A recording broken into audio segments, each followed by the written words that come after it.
In every gamer's life, there are games that you play just for fun, probably for a few hours after work or school, alone or preferably with your buddies. These are your daily drivers. But then, there are games like Clear Obscure that take you on a roller coaster ride of elation and misery, and it's kind of so overwhelming that you cannot stop thinking about all that happened in those 10, 20 or 30 hours long after you have completed that game. These stories and characters touches your heart on such deep levels that feel quite unbelievable when you think about the fact that you are just playing a writer's imagination, portrayed by artists and then brought to you in the form of a video game by its developers, and yet you connect with them in ways you could never imagine.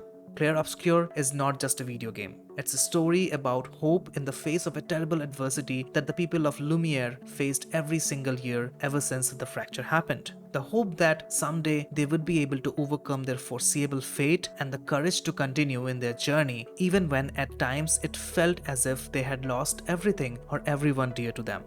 It is also a story about a family struggling to deal with a terrible tragedy which took away a beloved son from his father and mother and a brother from his sister. It's a story of their struggles as a family, not being able to see things as they are, but how they want them to be. And at the end, it's a story about a brother who gave his life away twice to save his beloved sister. Clear Obscure unfolds these stories in front of us, the player, in such an immaculate way that we as players become a part of it even without knowing. I grieved for those characters, laughed at their goofiness at times, and adored them to the absolute best I could. I did not just play a game, I experienced a masterpiece, and it would be unfair of me to simply keep talking about the story and not give equal praise to the combat, visual, and sound design of this game.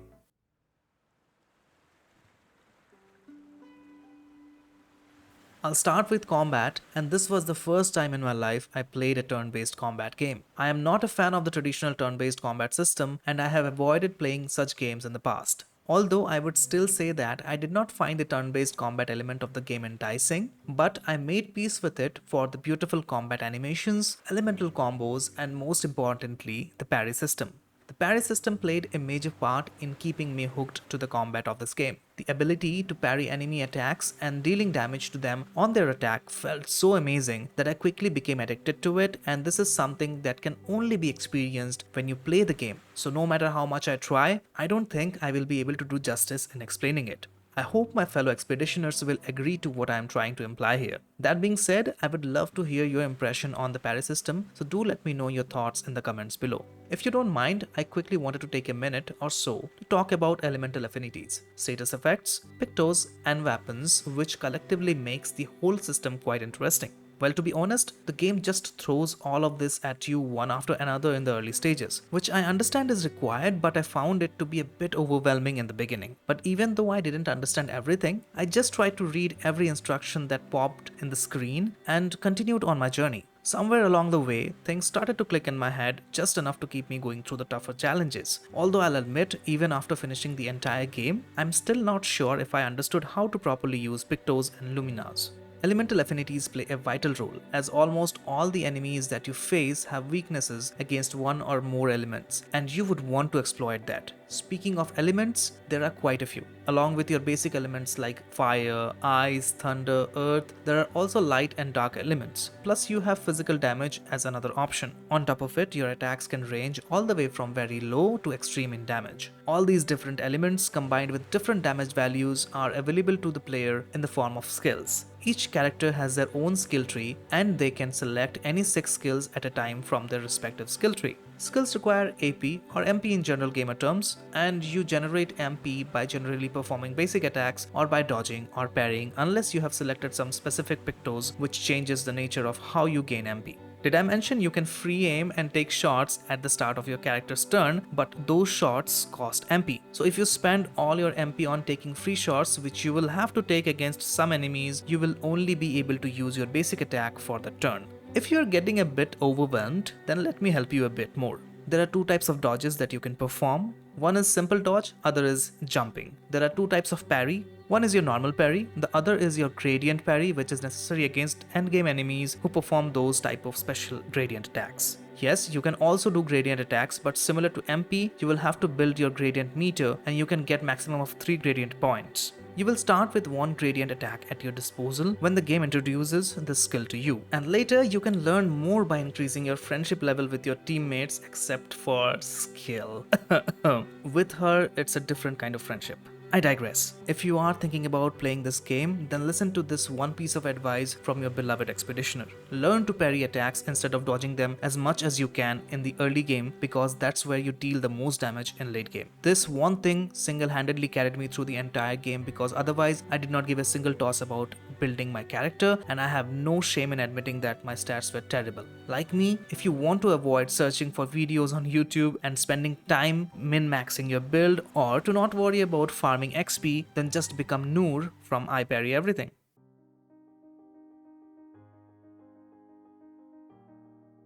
Okay, enough talk about combat. Let's discuss visuals, and man, if it isn't an artist's wet dream. The design team not just knocked it out of the park, they knocked it out of the world. Starting from the first second till the last, your eyes are in for a treat. May it be the world design or the character design or the costumes and weapons or the skill animations and effects. The design team didn't settle for anything less than spectacular.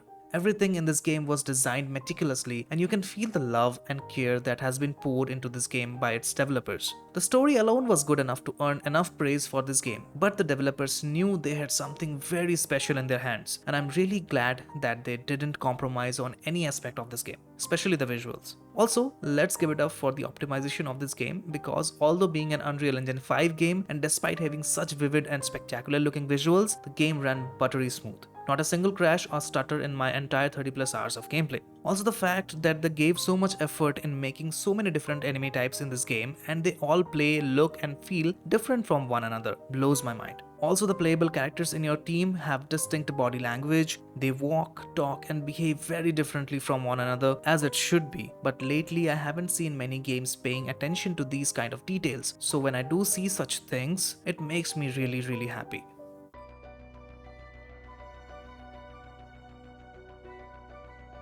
Let's talk about the music of this game. Well, there isn't much to talk but to simply be grateful to be able to listen to this, because it's a blessing.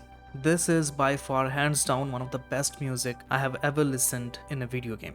Once again, Clair Obscur just knocked it out of this world with their music. Trust me, I'm not exaggerating, but when I opened the game for the first time, I just kept on listening to the music playing in the main menu for about 10 to 15 minutes, and I just forgot about even playing the game.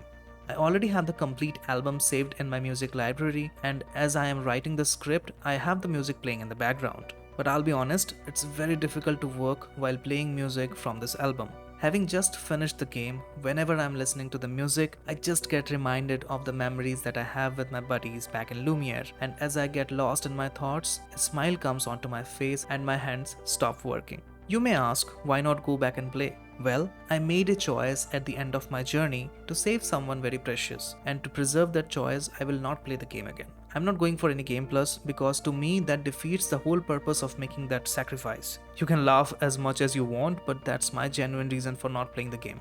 For the people who have not played the game or haven't watched the end, I understand that you might be a bit lost and probably be thinking, is this guy crazy? But the people who have played the game or knows the ending, they know exactly what I'm talking about. If you are unaware of the end, don't worry, I will not spoil it for you unless and until you ask me to. So if you are interested, let me know in the comments and I'll try to collate all the gameplay footage that I have, trim the unnecessary part and upload the entire campaign of my play session.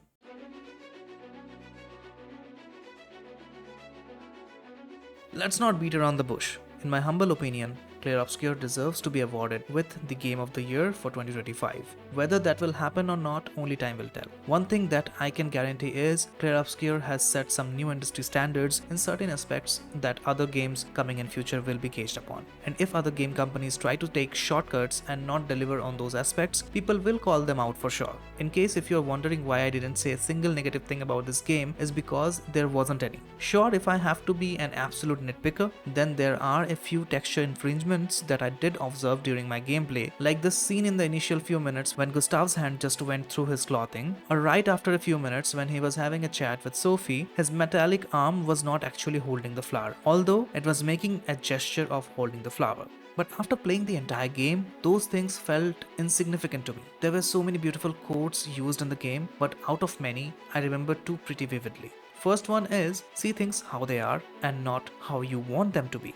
and it carries such powerful message that it instantly touched me. More than often, we end up seeing things how we want them to be in our head and not actually how they are, and in doing so, we set ourselves for disappointment. But if we try and learn to see and accept things how they actually are, we can make peace with the situation sooner than later, and more often than not come up with a solution in time.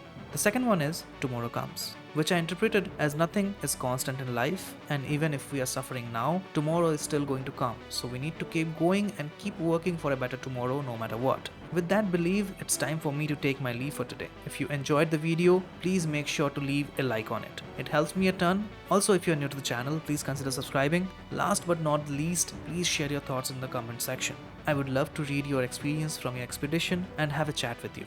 Till next time we meet, take care, much love, peace.